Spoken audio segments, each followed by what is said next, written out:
el tema está expuesto, solo me queda cerrarlo, hacer las conclusiones, que son muy breves, porque todo ha sido ya expuesto. He indicado que el procedimiento habitual de los doctos de la época, durante un par de siglos, por cierto, Descartes ya había publicado su discurso del método, y el racionalismo pues había empezado a ocupar Europa, y las ciencias pues estaban depurando, se estaban limpiando, pero pues esto era una tradición, y es cierto que a fines filológicos, si se trata de verificar citas, tratados, referencias y etimologías, pues es lícito buscar en bibliotecas, pero claro, a la hora de representar lo que hoy llamamos ruinas arqueológicas o fuentes arqueológicas, pues evidentemente el trabajo no puede basarse en bibliotecas. Lo digo a cuenta de lo siguiente. John Winkelmann, una de las mayores autoridades de finales del siglo XIX y principios del siglo XX, por no decir uno de los mayores en todos estos temas, pues entre otras nos ha dejado esta frase, y lo voy a leer y a citar textualmente para que no se ponga en boca nuestra, que nosotros concretamente contra Montfaucon pues poco podemos tener. El hombre pues probablemente se limitó a incluir el manuscrito que el otro le había enviado, que era su amigo, que le había acompañado durante un par de años por Italia y le había ayudado, y al fin y al cabo hacían el mismo trabajo. Pues si mi amigo me envía a cabo de los meses que yo ya me he ido allí un dibujo de lo que se ha encontrado allí, pues yo le doy crédito y yo lo publico. Es decir, que a quien habría que atribuir mala intención pues es quizá no a Montfaucon, sino al obispo de la Torre. Digo esto a cuenta de que una de las observaciones que hizo Maffei, el primero de los primeros que hemos visto, el famoso Ricobaldi, cuando publica su libro Apología del Diario Italicum contra Francesco de Ficcoloni, etc., pues el hombre, Maffei, cita él literalmente con sus palabras, describe al músico tocando 3 tubos. Es decir, que cuando defiende al benedictino frente a Ficcoloni, dice textualmente, dice que el músico tenía 3 tubos, y dice a continuación que hace eso como concesión al dibujo de Monseñor Ficcoloni, es decir, lo está escribiendo a partir del dibujo de Ficcoloni, y dice que esto lo hace como concesión, es decir, interviene en la polémica, ataca una vez más a la voz más autorizada de Roma, pero cuando describe el objeto principal del litigio, dice que lo describe a partir del dibujo de Ficcoloni, y cita textualmente 3 tubos, es decir, parece que está prestando crédito a que el dibujo de Ficcoloni es el auténtico, pese a que todo lo demás, porque no fue lo único que criticó Ficcoloni en su libro, del libro de Montfaucon, lo revisó de principio a fin, y en el mismo orden secuencial que iban apareciendo los errores que él consideraba, pues los fue contestando. Esto era lo último que aparecía, el dibujo, y en el libro de Ficcoloni él hace lo mismo, es lo último, lo que deja para el final, y ahí es donde incluye su propio dibujo, que afirma que lo hizo in situ, en el año del descubrimiento y en presencia de su propietario. Yo creo que es sintomático varias de las cosas que hemos ido mencionando, que parecen matices, pequeños detalles que vistos aisladamente no tienen más importancia, como el comentario del propio Maffei. Dice que al fin y al cabo, para justificar,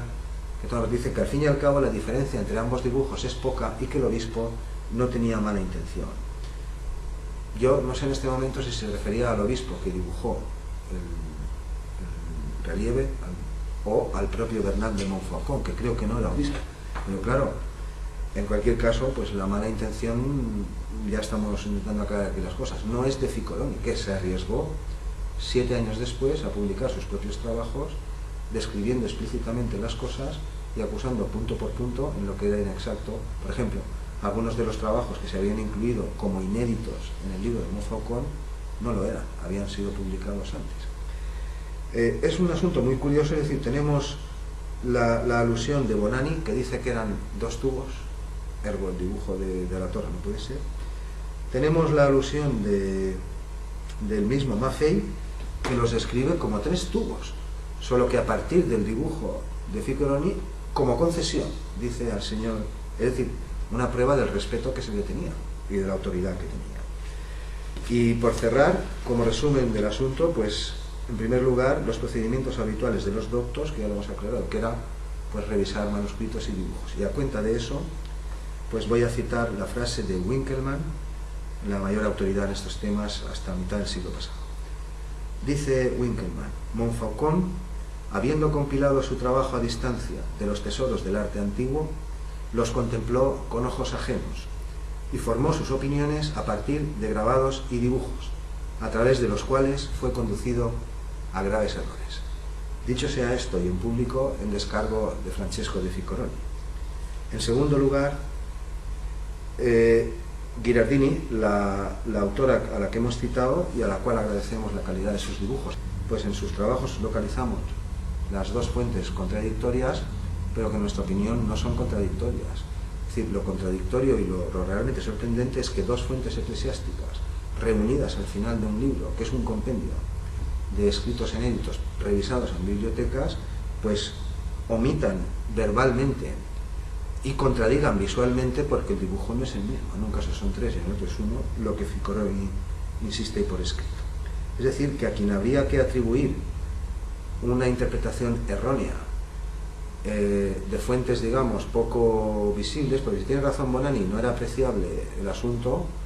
pues esto solo se podría saber viendo la pieza original, claro. Si está deteriorada por el tiempo y no se puede confirmar si son dos o tres, pues eso, viendo el original, es fácil de comprobar. ¿Por qué en tiempos esto no se hizo? O si se hizo y no era posible comprobarlo, pues en esas estamos. Confiamos en ir, si nos dejan, si nos autorizan, yo confío en que sí, que nos dejen observar la fuente original y en ese momento pues lo volveremos a reconsiderar. Pero en cualquier caso, a quien hay que atribuir la confusión respecto a las fuentes antiguas no es al mayor experto en estas cosas, sino a un obispo de la Torre, o bien por razones desconocidas, o bien por cuestiones relacionadas con la presunta monofonía pagana, que es lo que estamos discutiendo en estas clases y en otras que ya hemos grabado, y por eso presentamos esta fuente como la única que pueda existir entre la primera fuente conocida, que es la figurilla etifálica de Itiri, en Cerdeña, siglo VIII a.C., y las primeras representaciones de los monjes pictos que tenemos después, que son el 7-8 después de Cristo. Es decir, que la mala intención o el error, no vamos a decir mala intención, pero el error de interpretación no cabe atribuírselo al mayor experto de su tiempo, sino al obispo, o bien por razones que no conocemos, o bien por la polémica que estaba viva, la polémica entre paganismo, entre las opiniones que defendían que la música de los antiguos era polifónica y los que decían que era monofónica, pues seguía vigente. Los Bardi y muchos, y toda la jerarquía eclesiástica, aceptaron las tesis de Girolamo May y de los Bardi, y el único compositor de renombre conocido que discutió estas tesis y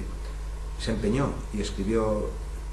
más de un libro en relación con estos temas, afirmando que los antiguos para nada eran monofónicos, ese fue Giovanni Battista Doni. O bien por razones desconocidas, decía, o bien por esta polémica sobre si los antiguos eran polifónicos o eran monofónicos, o bien por las mismas razones que Ghirardini sugiere para Ficcoroni, es decir, pues que la falta de información sobre los instrumentos de la antigüedad pues pudo inducir en efecto a errores a personajes de esta época, pero evidentemente puestos en plano de igualdad, Ficcoroni, el anticuario y el mayor experto en Roma, y el obispo de la Torre, entiendo yo que a quien cabe atribuir estas cosas es al obispo. Es decir, que tenemos omisiones reiteradas durante 3 ediciones e incluso aumentadas, o no sé qué decir, disminuidas. Tenemos también las concesiones de Maffei, que para describir el objeto de la polémica lo hace según el dibujo de Ficcoroni, no cita el relieve original, y dice que son 3 tubos. Tenemos la observación de Bonanni, que no sabemos si está describiendo el tema respecto a viendo la fuente original, pero que en cualquier caso dice que son 2 tubos, y solo esto por sí ya invalida todo lo que quiera decir Montfaucon y de la Torre. Y por último, y como colofón, pues tenemos la propia expresión del obispo de la Torre al final de sus 4 páginas. Dice: esto es todo cuanto pude observar porque no tenía más tiempo.